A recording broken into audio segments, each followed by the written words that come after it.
Rome, 897 AD. The basilica smelled of rot and incense.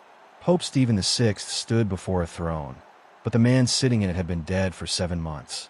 Stephen had spent 9 months preparing for this. The church, fractured and paranoid, needed a villain to bury with the past. The charges, the witnesses, the verdict. What he hadn't prepared for was the silence. If Formosus was illegitimate, Stephen was nothing, another ghost ordained by a ghost. He needed the dead man to answer, because silence meant the church was illegitimate, and so was he. If your entire identity was built on a lie, would you expose it, or keep digging the grave? So the corpse would confess. It had to. Formosus' decomposing body, propped upright on the papal throne, was dressed in sacred robes. A deacon stood beside him to speak on his behalf. The trial began. Stephen leaned forward, his voice sharp enough to cut stone. Formosus of Porto, did you lie to God when you accepted this throne? Silence. The deacon beside the corpse cleared his throat, preparing to recite the scripted confession. But Stephen raised his hand. He wasn't asking the deacon. He was asking the body. Answer me. The crowd shifted. Someone coughed. A bishop in the back whispered prayers under his breath. Stephen's knuckles whitened against the armrest of his own throne. Did you? Lot. The corpse's jaw, held in place by wire and cloth, sagged open slightly. Not speech, just gravity claiming what remained. But Stephen heard what he needed to hear. The accused confesses through silence, he declared. Silence is guilt made manifest. He wasn't trying to prove guilt. He was trying to erase uncertainty. Power doesn't fear death. It fears irrelevance. By the end, Formosus' corpse was stripped, mutilated, and dumped into the Tiber River. Stephen thought he'd exorcised his ghosts. But soon, the city whispered that the river had returned the body, floating, eyes open. And so began a century-long obsession with resurrecting and retrying the dead. The corpse of Formosus didn't stay buried. Within a year, Pope Theodore II, horrified by Stephen's spectacle, ordered the body retrieved from the Tiber. What emerged wasn't recognizable as human. Flesh gone, bones scattered by currents. But Theodore dressed the skeleton in papal robes anyway and reburied it with full honors. Then Sergius III became pope. He dug Formosus up again, retried him, recondemned him, threw him back in the river. Another pope reversed that verdict. Another reversed the reversal. The cycle kept turning, a bureaucracy of resurrection and revenge. Rome became obsessed with the theology of decomposition. Bishops debated.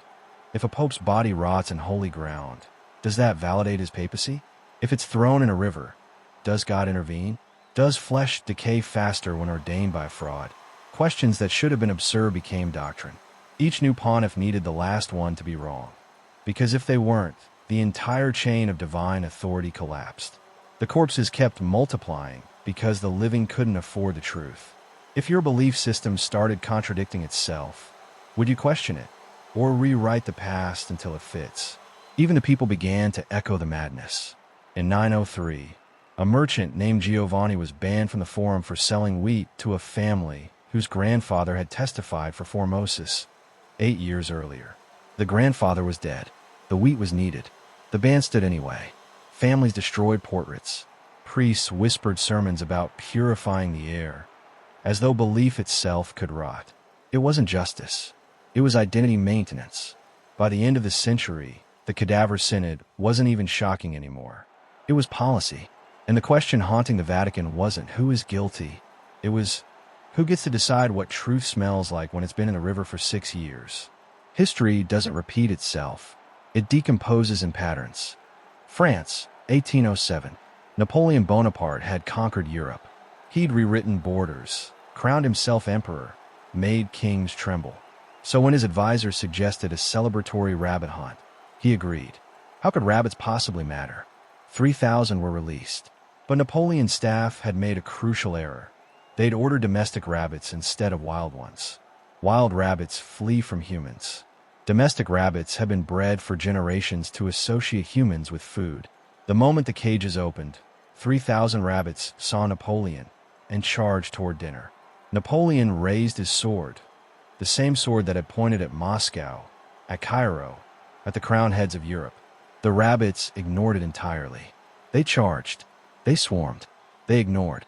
Soldiers laughed behind their hands. Courtiers stumbled over each other. Chaos on the lawn, and the emperor, the master of Europe, was retreating.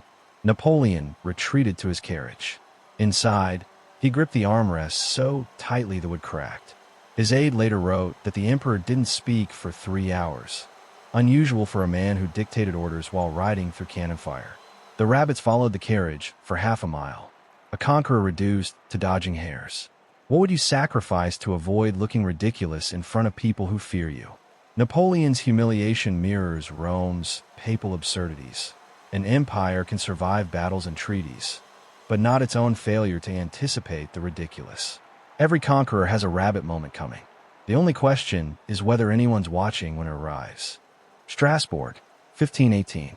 3 years of failed harvests. The church blamed sin. Nobles hoarded grain. Families ate bark, boiled leather, buried children who'd starved by Easter. Frau Trophia had watched her daughter die 2 months earlier. She'd prayed, fasted, obeyed, and still the child wasted away. When she stepped into the street that July morning, feet aching from unrelenting labor, she heard music. Not real music. The music her mind invented because silence had become unbearable. And she danced. For 6 days, she didn't stop. Her feet left bloody trails on the cobblestones. Muscles twitched after collapse, still obeying rhythms only she could hear. Within a week, 400 had joined. Not because they were infected, because they understood. Every dancer had lost someone. Every dancer had prayed and been ignored. Every dancer had followed the church's rules and watched children starve anyway. When they saw Trophia dancing away her daughter's death, they recognized the logic. If obedience doesn't save you, ecstasy might. The city tried everything. Physicians bled the dancers. Priests performed exorcisms. Musicians were hired to exhaust them into submission. Nothing worked, because they weren't trying to cure the dancers. They were trying to cure their own discomfort with witnessing grief. If you'd lost everything, and someone started dancing their grief away, would you stop them, or join? The plague subsided months later, not because physicians cured it, but because the harvest finally came. Food returned. Children stopped dying. The unbearable became bearable again, and the dancing stopped. The dancers weren't insane. They were just done negotiating with a reality that offered no exit. The body remembers what the mind refuses to know. Dealey Plaza, Dallas. November 2021. Hundreds had gathered where JFK was assassinated in 1963. They'd come because the internet told them JFK Jr., dead since 1999, would return that day. He'd announced Trump's reinstatement. The storm would finally come. Flags waved. Cameras clicked. Believers cried and chanted, certain that proof of the impossible would arrive. Hours passed. No Kennedy. No announcement. No storm. They didn't leave. He's testing our faith, someone said. Disinformation is necessary, another explained. By nightfall, the crowd had grown. Some returned the next day, convinced the date had been misread. Because when your identity depends entirely on a lie, proof of its falsehood becomes proof of its truth. Predictions fail, belief deepens. Logic is irrelevant. Doubt is unbearable. If everyone around you believes the impossible, and leaving means admitting you were wrong about everything, would you leave? This isn't insanity. It's the same mechanism that condemned Pope Formosus, sent Trophia dancing through Strasbourg, and forced Napoleon to flee rabbits. When reality is unbearable, the world seems corrupt, authority has failed, chaos reigns. The mind creates a narrative where you are not victim, but chosen, not irrelevant, but witness to secret truth. The church needed Formosus guilty. The dancers needed ecstasy. QAnon needed the storm. Each system defends itself by rewriting reality. Each participant trades uncomfortable truth for a bearable fiction.